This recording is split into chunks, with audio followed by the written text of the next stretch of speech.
Assalamualaikum warahmatullahi wabarakatuh. Selamat pagi anak-anak. Sebelum pembelajaran kita mulai, marilah kita berdoa terlebih dahulu.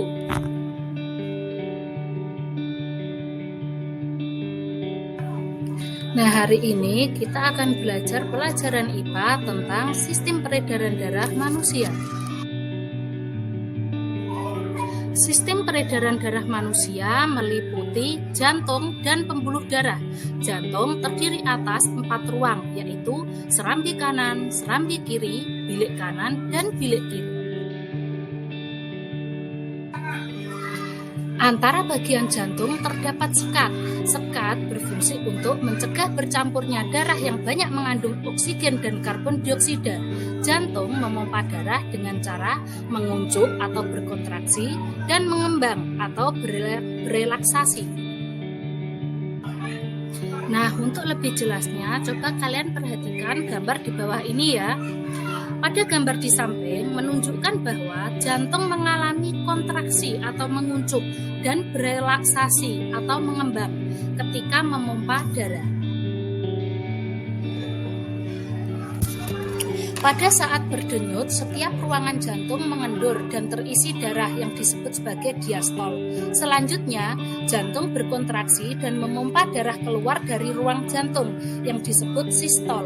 Kedua serambi mengendur dan berkontraksi secara bersamaan, dan kedua bilik juga mengendur dan berkontraksi secara bersamaan. Pembuluh darah ada 2 jenis, yaitu pembuluh nadi atau arteri dan pembuluh balik atau vena. Yang pertama, pembuluh nadi atau arteri membawa darah kaya oksigen keluar dari jantung, kecuali arteri pulmonalis. Arteri pulmonalis membawa darah yang kaya karbon dioksida dari jantung menuju ke paru-paru. Yang kedua adalah pembuluh balik atau vena, membawa darah yang kaya karbon dioksida dari seluruh tubuh menuju ke jantung, kecuali vena pulmonalis yang membawa darah kaya oksigen dari paru-paru menuju ke jantung. Darah yang berisi karbon dioksida masuk ke jantung melalui serambi kanan, bilik kanan, lalu dipompa menuju ke paru-paru dan kembali ke jantung yang berisi oksigen, masuk melalui serambi kiri, bilik kiri, kemudian diedarkan ke seluruh tubuh. Coba kalian perhatikan gambar di bawah ini. Mengalirnya darah di dalam tubuh kita disebut sebagai sistem peredaran darah. Sistem peredaran darah ada 2 macam, yaitu sistem peredaran darah kecil dan sistem peredaran darah besar. A. Peredaran darah kecil. Sistem peredaran darah kecil disebut juga sebagai peredaran paru-paru. Pada peredaran darah kecil, darah mengalir dari bilik kanan menuju ke paru-paru melalui arteri pulmonalis. Dalam paru-paru terjadi pertukaran darah yang banyak mengandung karbon dioksida dengan darah yang banyak mengandung oksigen. Darah yang banyak mengandung oksigen kembali ke jantung melalui vena pulmonalis. Secara garis besar, peredaran darah kecil adalah sebagai berikut: dari bilik kiri menuju ke arteri pulmonalis, menuju ke paru-paru, kemudian ke vena pulmonalis dan ke serambi kiri. B. Peredaran darah besar. Sistem peredaran darah besar atau sistem peredaran darah sistemik. Pada sistem peredaran darah besar, darah yang banyak mengandung oksigen mengalir dari bilik kiri ke seluruh tubuh melalui arteri besar atau aorta. Selanjutnya, terjadi pertukaran darah yang banyak mengandung oksigen dengan darah yang mengandung karbon dioksida di seluruh tubuh. Darah yang banyak mengandung karbon dioksida kembali ke jantung melalui vena ke serambi kanan.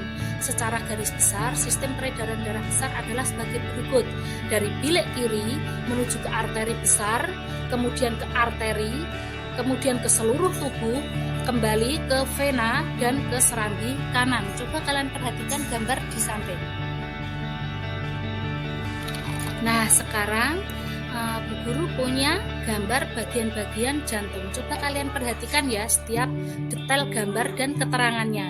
Ada katup, ada vena, ada arteri, ada bilik kanan, bilik kiri, paru-paru. Ini sistem atau bagian-bagian dari jantung.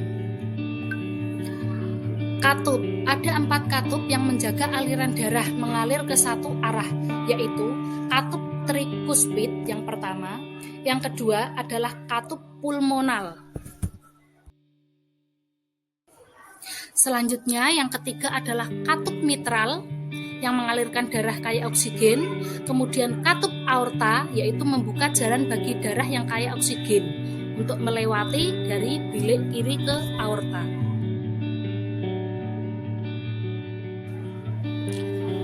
Otot jantung. Pada otot jantung ini, Anda akan dinamakan siklus jantung, yakni urutan kejadian yang terjadi saat jantung berdetak. Nah, berikut ini ada fase siklus jantung. Yang pertama adalah sistol. Jaringan otot jantung berkontraksi untuk memompa darah keluar dari ventrikel. Kemudian yang kedua adalah diastol, yaitu otot jantung rileks pada saat pengisian darah dari jantung. Pembuluh darah. Pembuluh darah yang pertama adalah arteri, kemudian ada yang kedua yaitu pembuluh darah vena, kemudian pembuluh darah kapiler.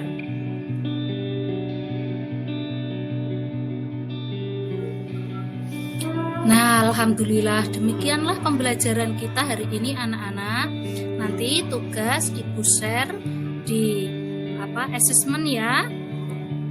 Sebelum pembelajaran kita tutup, marilah kita berdoa terlebih dahulu. Demikian pembelajaran hari ini. Sampai ketemu lagi di pembelajaran berikutnya. Wassalamualaikum warahmatullahi wabarakatuh.